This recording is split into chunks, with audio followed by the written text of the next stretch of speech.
और अब आगे बढ़ते हैं। अब समय है जो कहेंगे सच कहेंगे के अगले सेगमेंट का। प्रधानमंत्री नरेंद्र मोदी ने कुछ दिनों पहले देश से बचत की अपील की थी। उन्होंने कहा कि खर्च कम करो, फिजूल खर्ची बंद करो। उन्होंने 2 दिन में 2 बार देशवासियों से पेट्रोल डीजल का इस्तेमाल कम करने की अपील की। यह कहा कि सार्वजनिक परिवहन का इस्तेमाल ज्यादा से ज्यादा करें। प्रधानमंत्री की अपील के बाद गृह मंत्री अमित शाह ने अपने काफिले को छोटा कर दिया है। उनके काफिले में अब आधे से भी कम गाड़ियां रह गई हैं। यह तस्वीर अमित शाह के उस काफिले की है। जेपी नड्डा ने भी अपना काफिला छोटा कर दिया है और खुद प्रधानमंत्री मोदी ने भी अपना काफिला बहुत छोटा कर लिया। उनके काफिले में आज सिर्फ 2 ही गाड़ियां नजर आईं। ये इस वक्त जो आप तस्वीर देख रहे हैं, एसपीजी प्रोटोकॉल के अनुसार सुरक्षा के आवश्यक मानकों को ध्यान में रखते हुए वाहनों की संख्या में यह कटौती की गई है। लेकिन बीजेपी के ही कुछ नेता और मंत्री अभी भी पुराने अंदाज में घूम रहे हैं। प्रधानमंत्री की अपील इन पर बेअसर साबित होती नजर आ रही है। मध्य प्रदेश के बीजेपी के विधायक प्रीतम लोधी का काफिला जरा अब आप देखिए। पिछोर विधायक प्रीतम लोधी लगभग 100 वाहनों के काफिले के साथ करेरा के सिद्ध स्थान बगीचा सरकार मंदिर पहुंचे। विधायक के काफिले के वीडियो में उनके समर्थक सोशल मीडिया में अब उसे वायरल कर रहे हैं। यही नहीं, मध्य प्रदेश के धर्म, संस्कृति, आध्यात्म और पर्यटन मंत्री, खंडवा जिले के प्रभारी मंत्री धर्मेंद्र सिंह लोधी भी 15 से ज्यादा वाहनों के काफिले के साथ शहर में घूमते नजर आए। उनका यह काफिला खंडवा में दिखा।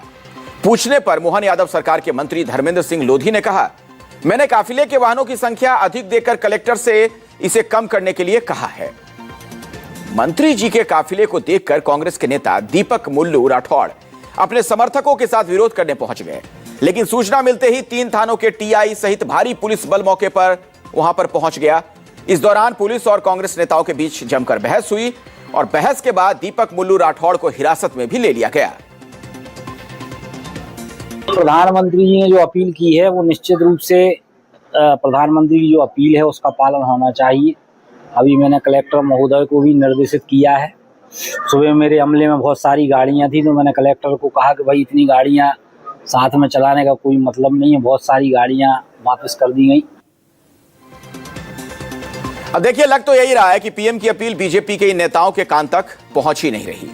ये वही बीजेपी विधायक प्रीतम लोधी हैं जिन्होंने कुछ दिनों पहले एक आईपीएस अधिकारी को अपना 250 किलो का मुक्का मारने और उनके बंगले पर गोबर फेंकने की धमकी दी थी। विधायक जी उसी थार में निकले थे जिससे उनके बेटे ने 5 लोगों को टक्कर मारी थी। इससे पहले कल भी मध्य प्रदेश के एक दर्जा प्राप्त मंत्री सौभाग्य सिंह के काफिले की तस्वीर आई थी। सौभाग्य सिंह 200 से ज्यादा गाड़ियों के साथ निकले। 1 किलोमीटर से ज्यादा दूर तक सड़क पर गाड़ियों की कतार नजर आ रही थी। इस कारण उज्जैन से भोपाल जाने वाले हाईवे पर जाम भी लग गया था। नेताजी का काफिला बीच हाईवे पर रुका, ढोल नगाड़े बजने लगे, नेताजी का सम्मान किया गया। उन्हें इस बात की जरा भी परवाह नहीं थी कि उनके काफिले की वजह से हाईवे पर लंबा जाम लग गया है, लोग गर्मी से परेशान हैं, त्रस्त हैं। इसी तरह कारों के काफिले के साथ सौभाग्य सिंह ठाकुर भोपाल शहर में भी दाखिल हुए। फिर क्या हुआ वो आप देख ही रहे हैं। शहर की सड़कें गाड़ियों से पट गईं, कई जगहों पर लंबा जाम लग गया। भीषण गर्मी में जाम के कारण वाहनों में सवार यात्री और खासकर बच्चे, बुजुर्ग बहुत परेशान रहे। बीजेपी के नेता सौभाग्य सिंह ही नहीं बल्कि राकेश सिंह जादौन, पंकज जोशी भी गाड़ियों के काफिले के साथ भोपाल में बीजेपी ऑफिस पहुंचे और इसकी वजह से बीजेपी ऑफिस के बाहर घंटों तक लंबा जाम लगा रहा। प्रधानमंत्री मोदी संकट के समय संयम की अपील कर रहे हैं और बीजेपी के कुछ नेता उनकी अपील का मजाक उड़ाते दिख रहे हैं। बड़े बड़े काफिलों को साथ लेकर घूम रहे हैं। लेकिन यह तस्वीर का सिर्फ एक हिस्सा है। अब आपको दूसरी एक तस्वीर भी दिखा देते हैं। मध्य प्रदेश लघु उद्योग निगम के नवनियुक्त अध्यक्ष सत्येंद्र भूषण सिंह ई रिक्शे से पदभार ग्रहण करने के लिए पहुंचे। हालांकि उनके साथ समर्थकों का कार और बाइक वाला काफिला भी दिखा, लेकिन मंत्री जी खुद ई रिक्शे में सवार थे। मध्य प्रदेश खादी एवं ग्रामोद्योग बोर्ड के उपाध्यक्ष राकेश सिंह जादौन भी ई रिक्शे से ही बीजेपी कार्यालय पहुंचे। मध्य प्रदेश के ऊर्जा मंत्री प्रद्युम्न सिंह तोमर भी प्रधानमंत्री मोदी की अपील का पालन करते हुए दिखे।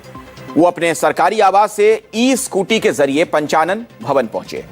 यहां वो लघु उद्योग निगम के अध्यक्ष सत्येंद्र भूषण के पदभार ग्रहण में शामिल हुए।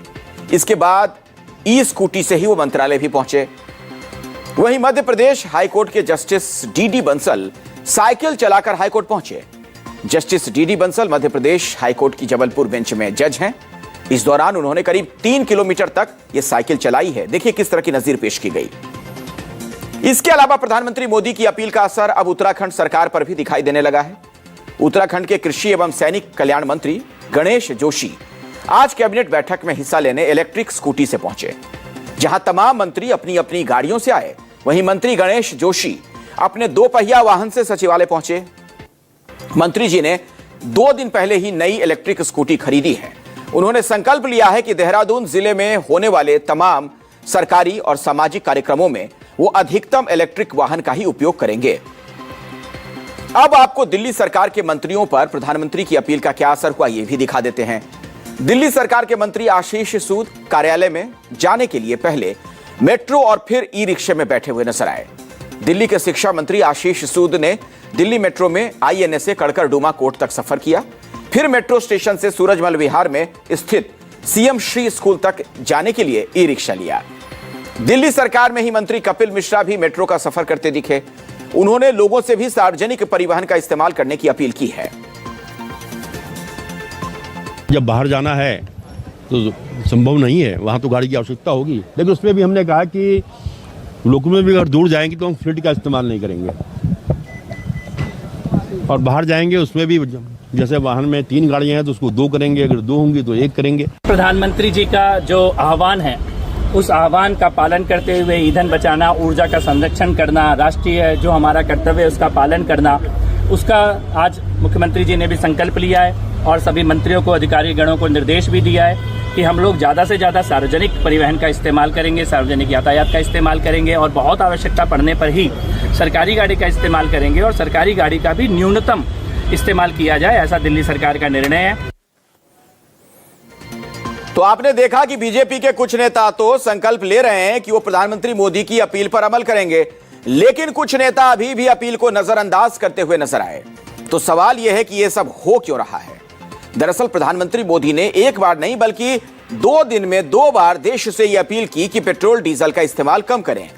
इसके अलावा प्रधानमंत्री ने सोना खरीदारी भी कम करने की बात कही, विदेश दौरे पर कम जाएं, यह भी अपील की गई। क्या कुछ प्रधानमंत्री ने कहा था वो हम आपको सुनवा चुके हैं, बता चुके हैं। प्रधानमंत्री नरेंद्र मोदी की पेट्रोल और डीजल का कम उपयोग करने की अपील के बाद कुछ राज्य सरकार ने भी बड़ा फैसला लिया है। तो सबसे पहले आपको मध्य प्रदेश सरकार के फैसले के बारे में बता देते हैं। मुख्यमंत्री डॉक्टर मोहन यादव ने अपने काफिले में गाड़ियों की संख्या घटा दी है। उन्होंने Z+ श्रेणी की सुरक्षा उन्हें प्राप्त है और इसी वजह से उनके काफिले में अब तक कुल 13 वाहन शामिल रहते थे। नए आदेश के बाद भोपाल में स्थानीय भ्रमण के दौरान मुख्यमंत्री के काफिले में अब सिर्फ 8 वाहन रहेंगे। इसके अलावा मध्य प्रदेश सरकार ने अब अपने मंत्रियों और VIP काफिलों में भी गाड़ियों की संख्या सीमित करने की घोषणा की है। सरकारी दौरों और भ्रमण के दौरान भी रैलियों पर भी रोक रहेगी। यूपी की बात करें तो योगी सरकार ने कल 7 बड़े फैसले लिए। नए फैसले के तहत मुख्यमंत्री, मंत्रियों, विधायकों और अफसरों का काफिला 50% घटेगा, यानी आधा रह जाएगा। मंत्रियों, सांसदों और विधायकों को हफ्ते में 1 दिन इन्हें पब्लिक ट्रांसपोर्ट या बस, मेट्रो से चलना होगा। सीएम ने कहा, जिन कंपनियों में बड़ी संख्या में कर्मचारी हैं, उन्हें सप्ताह में 2 दिन वर्क फ्रॉम होम के लिए राज्य स्तर पर एडवाइजरी जारी की जाए। सरकारी बैठकें, सेमिनार और कॉन्फ्रेंस अधिकतर वर्चुअल होंगी।